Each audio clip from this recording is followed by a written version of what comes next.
Այս պահին Ազատություն TV տաղավարում հյուրընկալել են քաղաքագետ Ստեփան Սաֆարյանին, շնորհակալություն պարոն Սաֆարյան մեզ հյուրընկալելու համար։ Պարոն Սաֆարյան, Հայաստանը ՀԱՊԿ հիմնադիր անդամ է եւ անդամակցում ենք արդեն այս կառույցին 24 տարի։ Ինչ է տալիս ՀԱՊԿ Հայաստանին։ ՀԱՊԿ ստեղծվել է առավելապես որպես Ռուսաստանի աշխարհաքաղաքական ամբիցիաները եւ հավակնությունները բավարարելու կառույց, իհարկե Ելցինյան Ռուսաստանը այդքան ագրեսիվ չէր իր հարևան երկրներին եւ տարածաշրջանների նկատմամբ, ինչպես Պուտինյան Ռուսաստանն է, բայց այնուամենայնիվ այդ կառույցը ստեղծվել է առավելապես փլուզվող խսամկայսրության բեկորները ինչ որ ձևերով պահելու համար, ինչպես եւ ԱՊՀ-ն։ Իհարկե ֆորմալ եթե մենք ընթերցենք այդ կազմակերպությունների կանոնադրությունները կամ հիմնադիր պայմանագրերը, մենք կտեսնենք այլ գեղեցիկ նպատակներ, բայց հավաքական անվտանգության պայմանագրի կազմակերպությունը ինքը կոլեկտիվ անվտանգության դաշինք է եւ թերևս որևէ մեկը չի կարող ցույց տալ, որ այս 20 տարիների ընթացքում, ավելի քան 20 տարիների ընթացքում այդ կառույցը երբևէ գործել է հավաքական անվտանգության կամ կոլեկտիվ անվտանգության սկզբունքով այն դեպքերում, երբ նրա անդամներից որևէ մեկին սպառնացել է ռազմական վտանգ։ Իսկ կարող է ինչ-որ բան անել ՀԱՊԿ, թե պարզապես մենք ենք այդպես մեծական գալիքներով։ Ինձ թվում է ուղղակի Հայաստանի ղեկավարությունը բոլոր ժամանակների նախագահությունները ուռճացրել են ՀԱՊԿ-ի նշանակությունը որպես, այսպես ասած, կարևոր դիվանագիտական աշխատանք, հանգստացնելու համար հանրությանը, որ մեր անվտանգությունը լիարժեք ապահովված է, իրականում մենք 2014 թվականին, 2015 թվականին, երբ բացահայտ Ադրբեջանը ռազմական ագրեսիա սանձազերծեց Հայաստանի Հանրապետության սահմանամերձ շրջանների եւ բնակավայրերի դեմ, մենք տեսանք, որ Հայաստանը անպաշտպան է եւ ավելին մենք լսեցինք զավեշտալի բացատրություններ հավաքական անվտանգության պայմանագրի գլխավոր քարտուղարից, երբ նա ասաց, որ իրենք չեն միջամտում, որովհետեւ տեսնում են հայ զինվորը շատ լավ է, շատ խիզախ է կռվում եւ արժանապատվորեն։ Ավելին ասեմ, մեր դաշնակից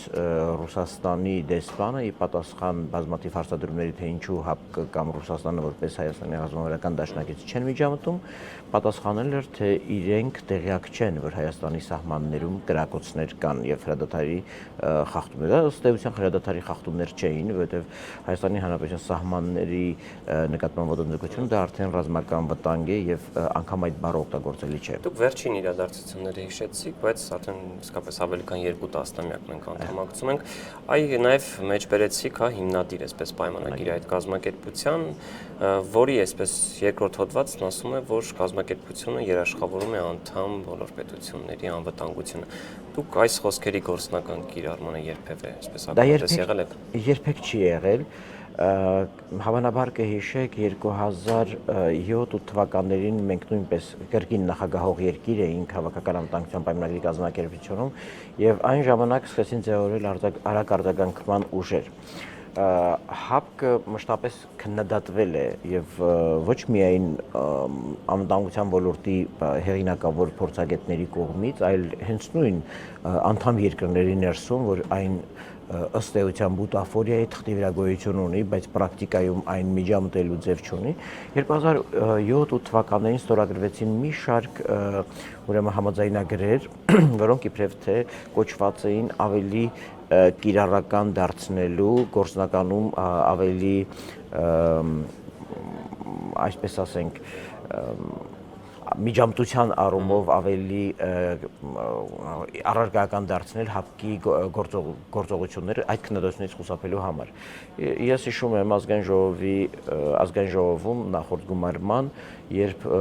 որպես եւ արտաքին հարաբերությունների հանձնաժողովի անդամ եւ որպես պարզապես պատգամավոր, երբ այդ պայմանագրերը վավերացվում էին եւ Հայաստանի իշխանություններին հարց էր ուղղվում, թե որն է այս համաձայնագրերի նպատակը եւ արդյոք կա երաշխիք, որ մեր անհրաժեշտ պահին եւ անհրաժեշտության դեպքում այս մեխանիզմները օգտագործվելու են, մեզ տրվում էին պատկերացրեք դրական պատասխաններ, ասում էին այո, իհարկե, եթե պետք լինի, Ղարաբաղը նույնպես, բայց մենք տեսանք ապրիլյան պատերազմի ժամանակ եւ նաեւ դրանից առաջ, որ այդ արագ արձագանքման ուժերը բացարձակապես որևէ կերպ կապ չունեն Հայաստանի անվտանգությանը սպառնացող վտանգների հետ։ Պայմանագրում նաեւ նշվում է նման դեպքերում անհապաղ պետք է խորհրդակցություն հրավիրել։ Ես նաեւ 4-րդ հոդվածը մեջ բերեմ, եթե անդամ պետություններից որևէ մեկը ենթարկվի ագրեսիայի, ապա դա կհամարվի որպես ագրեսիա ընդդեմ կազմակերպության անդամ բոլոր երկրների նկատմամբ։ Դա եթե անվտանգության մասով որևէ գործնական կիրառում չեք տեսել, անգամ հայտարարությունների տեսքով եղել է երբևէ, որ ասենք, չգիտեմ, Տավուշի մարզի կրակոցը համարվի նաեւ ագրեսիա Մոսկվայի դեմ։ Երբեք։ Որտեղ շատ ժամանակ հենց մեր իշխանություններն են հայտարարում, որ Ադրբեջանի որդեգրած այդ քաղաքականությունը ահաբեկչություն է երկրի նկատմամբ։ Այո։ Այստեղ ձեր հարցի լավագույն պատասխանը տվել է Սերժ Սարգսյանը, երբ անցած տարեվերջին հապկագաթաժողովում բացարձակ ուղղակի քննադատության ենթարկեց հապկին, անգամ զուգահեռներ տարավ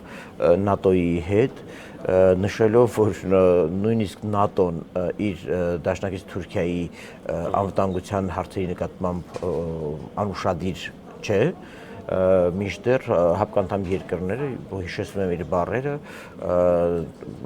անգամ չէին էլ զանգահարել, չէին էլ հետաքրքրվել, թե ինչ է կատարվում Հայաստանի հետ եւ ինչ ռիսկեր կան Հայաստանի համար։ Եվ վերջո ամսի 3-ին Հայաստանի Հանրապետության նախագահի մակարդակով հայտարարվել էր, որ շատ հավանական է, որ Հայաստանը ներգրավվի լայնածավալ ռազմական գործողություններում որպես Լեռնային Ղարաբաղի Հանրապետության անվտանգության երաշխավոր։ Եվ պատկերացնում եք, նույնիսկ այդպիսի հայտարարությունից հետո որևէ զանգ դաշնակիցների կողմից չի արվում, որովհետև անգամ պատերազմական որևէ գործողության մեջ ներգրավման դեպքում ուրեմն գործընկերները պարտավոր են իմանալ կամ իրազեկված լինել, տեղեկացված լինել դրա մասին։ Տեսեք, ամեն դեպքում արդեն ասացի, որ հիմնադիր անդամ ենք, որևէ այսպես հարաբերություն չունի Հայաստանը։ Նաև այդ պայմանագրի մեջ նշվում է, որ անդամ երկրները այսպես արտոնյալ պայմաններով ռազմատեխնիկայի մատակարարում կնեն։ Այսինքն այս հարցով էլ ինչ է կարծում, որևէ այսպես հարաբերություն չունի Հայաստանը Ռուսաստանից զենք գնելու հարցում։ Դերևս միակ բանն է, որ չես կարող հերքել, բայց նաև տեսեք,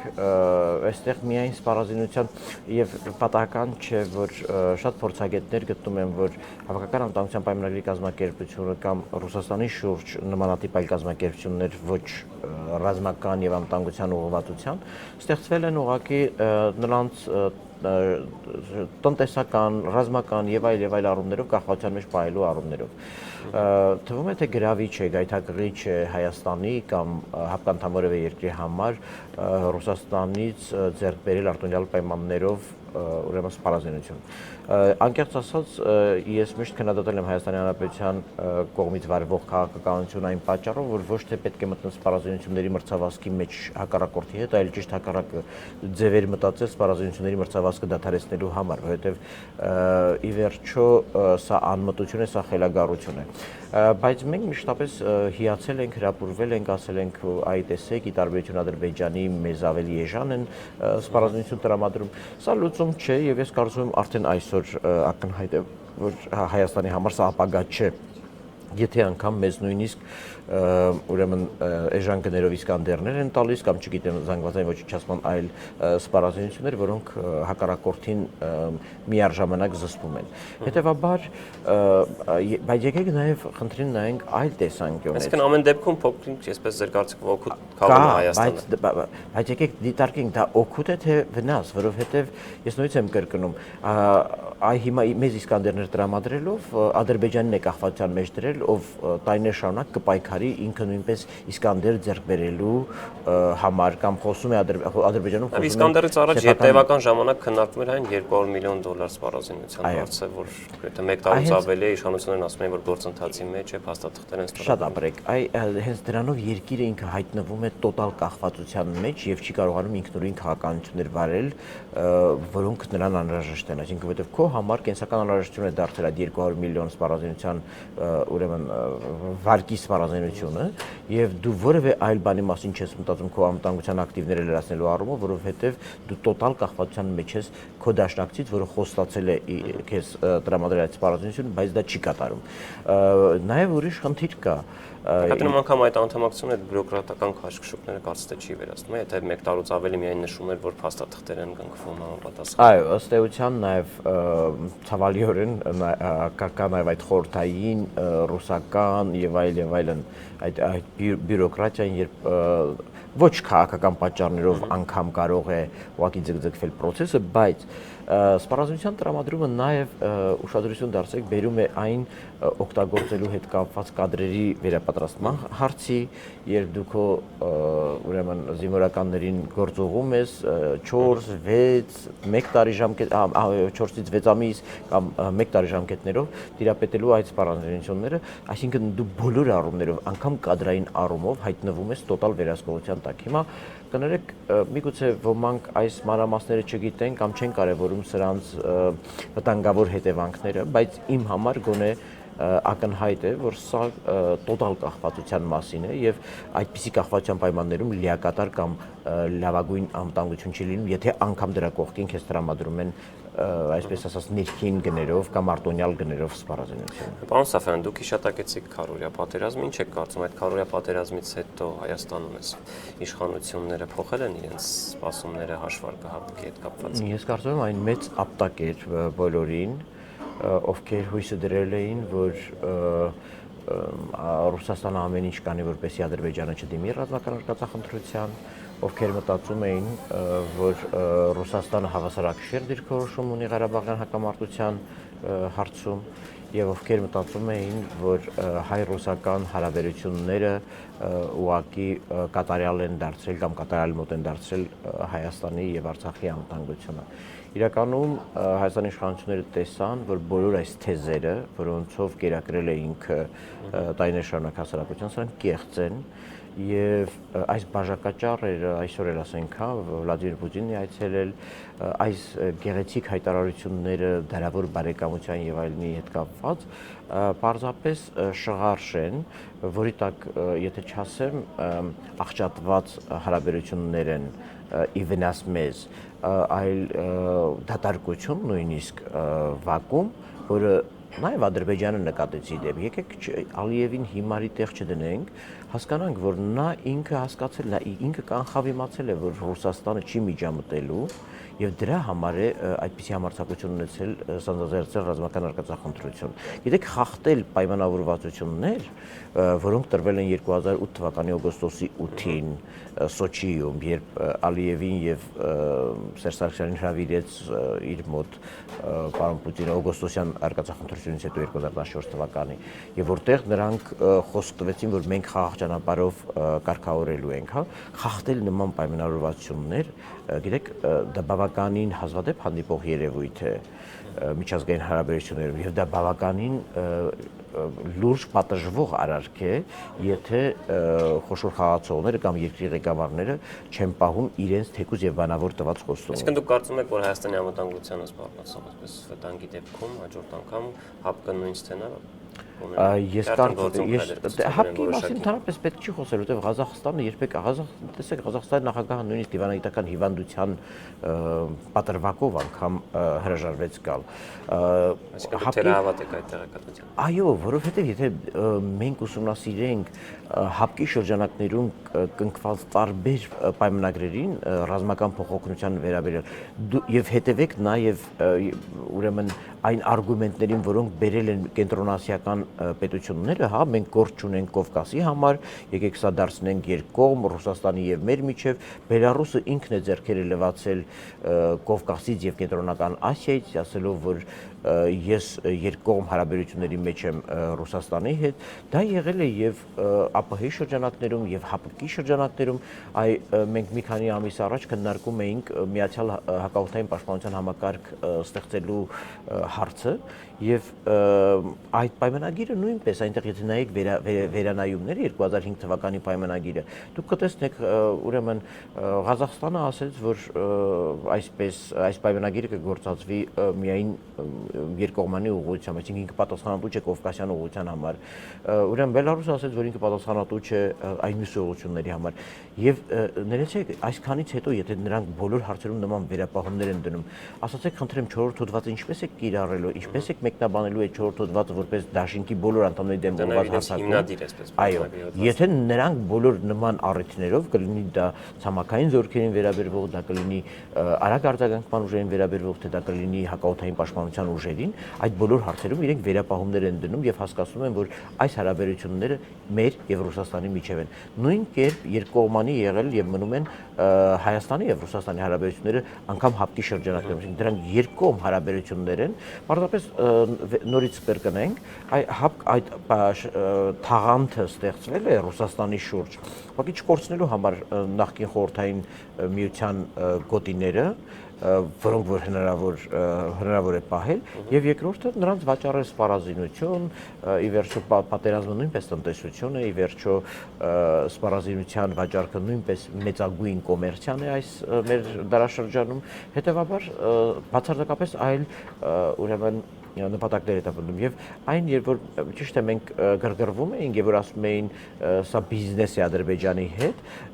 մասամբ ճիշտ էին ասում որովհետեւ իսկապես իրենց ոչինչ չի մնացել քան զենք վաճառելը իրենք որևէ այլ պրոդուկտ չունեն բայց այնքանով որքանով իրենք Մինսկի խմբի անդամ երկիր էին եւ իրենք նաեւ Հայաստանի Հանրապետության դաշնակիցն էին եւ երկկողմ պայմանագրերով եւ նաեւ բազմակողմ հապկ պայմանագրերով այդքանով նրանք ուղղակի պարտավոր են դադարեցնել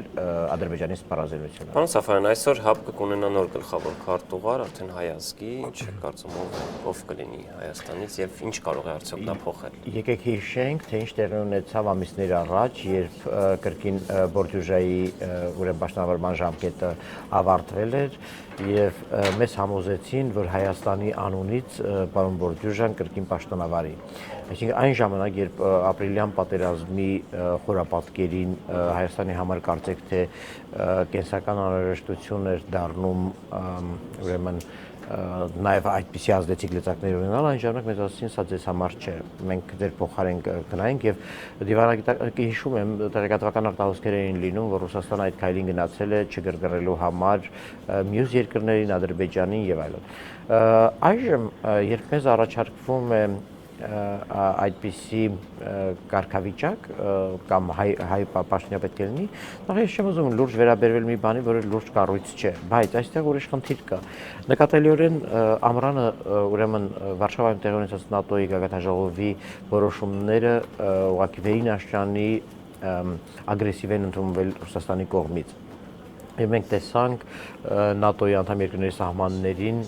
հակաօդային պաշտպանության համակարգերի մոտեցում, սպառնալիքներ, անգամ տեսեք Ռուսաստանից ոչ այսպես ասած երկրորդական ձայներով հայտարարություններ են հնչում, պետք է ամեն տեղ ռազմաբազա ունենանք, 100 տեղ ռազմաբազա ունենանք եւ այլն։ Նման հայտարարությունների խորապատկեր եկեք հասկանանք եւ նաեւ հավանաբար հիշում եք, թե ինչպես սկսեց այս տարին սկսեց Հայաստանի երկնքում Ռուսաստանի շատ ուժեղ դիրքավորմամբ։ Ապրիլյան պատերազմը ցույց տվեց, որ այդ ամենը ոչ Թուրքիայի դեմ է, ոչ էլ Ադրբեջանի դեմ է, հետեւաբար հարց է ծագում, ում դեմ է։ Եվ հարցի պատասխանը շատ միանշանակ է, անշուշտ ՆԱՏՕ-ի դեմ, որը ինտենսիվացնում է իր համագործակցությունը Վրաստանի հետ, որը Վրաստանում ուրեմն կազմակերպեց բավականին տպավորիչ եւ Ռուսաստանին գրգռող ուրեմն զորավարժություններ եւ ահա հասկանանք, որ այս քարտուղարության նվերը հայկական կողմին կարող է այդքան էլ նվեր չլինել, հատկապես եթե մենք առաջիկայում ունենք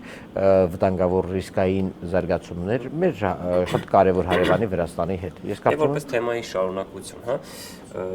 տեսնում ենք, որ իսկապես ՀԱՊԿ սահուն կերպով այսպես փորձում են ներգրավել ԱՄՆ-Ռուսաստան հարաբերությունների մեջ, ՀԱՊԿ-ում Ռուսաստանի ներկայացուցիչ Վասիլևը Ինտերֆաքսին տված հարցազրույցում հայտարարել է մեջբերեմ, որ այսօր Երևանում կայանալիք կազմակերպության գագաթնաժողովի արդյունքում ՀԱՊԿ ռազմավարությունում ամրագրվելու է մի կետ, ըստ որի ԱՄՆ եւ ՆԱՏՕ հակահարթիռային պաշտպանությունը դիտարկվելու է որպես սպառնալիք ՀԱՊԿ անդամ բոլոր երկրների կողմից ներառյալ Հայաստանի։ Գիտենք, որ Հայաստանը շարունակում է այսպես զարգացնել ռազմաքաղաքական հարաբերությունները ԱՄՆ-ի ու ՆԱՏՕ-ի հետ, հետեւաբար արդյոք Հայաստանի շահերից կբխի այս։ Միանշանակ ոչ։ Դերս միակ բարեբախտությունը կլինի, որ դա կլինի նույնքան չգործող հայտարարություն, ինչպես որ չգործող են եղել Ղարաբաղի եւ այլ թեմաներով արված հայտարարությունները։ Բայց այստեղ մի վտանգավոր պահ կա։ Նրանք, ովքեր ուշադիր են եղել Միացյալ Նահանգների եւ Ռուսաստանի միջև միջուկային, ինչպես նաեւ սպառազինության ոլորտում արկա կրքերի թեժացմանը, 2007 թվականներին, երբ Միացյալ Նահանգները փորձում էին տեղակայել Լեհաստանում եւ Չեխիայում հակաօդային պաշտպանության այդ համակարգերը, ըստ էության հանրային կարծիքի վրա աշխատելով, Եվրոպայի վախերը ավելացնելով, Ռուսաստանին հաջողեց տապալել դա, բայց 2000 ուրեմն դրանից անմիջապես հետո իհարկե տեխնոլոգիական առաջընթացի շնորհիվ Միացյալ Նահանգները փոխեց կոնցեպցիան ստրատեգիական եւ տակտիկական նշանակության միջուկային զենքի եւ նաեւ ուրեմն սպառազինությունների տեղակայման առումով, չխախտելով միջազգային պայմանագրեր, բայց եկեք հիշենք, թե ինչ տեղի ունեցավ Ուելսի գագաթնաժողովում ՆԱՏՕ-ի, որտեղ Միացյալ Նահանգները, քանի որ արդեն Ուկրաինայում տեղի ունեցած իրադարձությունները լիովին Եվրոպային համոզել էին ռուսական սպառնալիքի լրջության մեջ, Ուելսի գագաթնաժողովը ինքը ընդունեց բանաձև, որով ինքը որդեգրեց ԱՄՆ-ի ուրեմն հակաօդային պաշտպանության համակարգի տեղակայում որպես ՆԱՏՕ-ի սեփական ուրեմն համակարգ, կոչվում էր ադապտատիվ փուլային ուրեմն համակարգ, որը ունի որոշակի ժամանակացույցեր, թե որտեղ ինչ պետք է տեղակայվի, եւ ահա կարծեք թե Ռուսաստանը նույն ձևի սիմետրիկ փորձում է պատասխանել, որ եթե դու չլսեցիր իմ հորդորները եւ չհանեցիր այդ համակարգերը եւ շարունակեցիր տեղակայել այդ համակարգերը, բայց այս անգամ ՆԱՏՕ-ի հովանու ներքո, ահա հիմա ես սպառնալիք եմ համարելու ոչ միայն քո, այլ նաեւ ՆԱՏՕ-ի կողմից այդ որդեգրված այդ համակարգերը, որոնք քոնն են, Միացյալ Նահանգներինն են, եւ հետեւաբար նույն կերպ ես եմ իմ մտահոգությունները եւ վտանգները եւ անվտանգության մարտահրավերները դարձնել հապկի սեփականությունը։ Սա վտանգավոր բան է, որովհետեւ սա արդեն տանում է բլոկային առճակատման, որովհետեւ այնպես չէ, որ միայն եւ ԱՄՆ եւ Ռուսաստան դիմակայության խնդիր կա, այստեղ մենք ունենք արդեն ԱՄՆ մի կողմ ՆԱՏՕ եւ մյուս կողմում Ռուսաստան ու ՀԱՊԿ եւ նրա կազմում նաեւ Հայաստան դիմակայությունը։ Սա Հայաստանը որքանով դժի։ Տեսեք, հնարավոր է այս, եթե անգամ արձանագրվի նման, հա, մի կետ, մյուս այն բոլոր կետերի նման, սա նույնպես մնա թղթի վրա, բայց ամեն դեպքում սեփական դիրքորոշում է, այո։ Հայաստանը ԱՄՆ-ի հետ հարաբերությունները լուրջ ռիսկեր կունենանք, եւ միայն ԱՄՆ-ի խնդիրը չէ, ես պատահական չհիշատակեցի, ուրեմն այո, ՆԱՏՕ-ի կազմում Եվրամիության անդամ չհիշատակեցի նաեւ Վրաստանին, որովհետեւ Հարավային Կովկասում ՆԱՏՕ-ի առայժմ ամենահուսալի գործընկերը դա Վրաստանն է, որը դեռևս չի հրաժարվել ՆԱՏՕ-ին անդամակցելու նպատակներից եւ այս հակաօդային պաշտպանության համակարգերը պատահականորեն չեն ստեղծվել եւ անունը չի դրվել հարավկովկասյան ուղղություն, որովհետեւ նույն ՆԱՏՕ-ի կողմից Ֆրանսիան է պատասխանատու Վրաստանի հակաօդային պաշտպանության համակարգ կառուցման համար։ Հիմա եկեք հասկանանք, որ այս հակաօդային պաշտպանության համակարգերը, որ ստեղծվել են այս միացյալ, սրանք ամենևին Հայաստանի սիրուն աչքերի եւ նրա սպառնալիքների համար չեն ստեղծվել եւ ինչպես ասացինք, ոչ Թուրքիայի դեմ է, ոչ էլ Ադրբեջանի դեմ է եւ մեծ հավանականությամբ հենց ՆԱՏՕ-ի դեմ է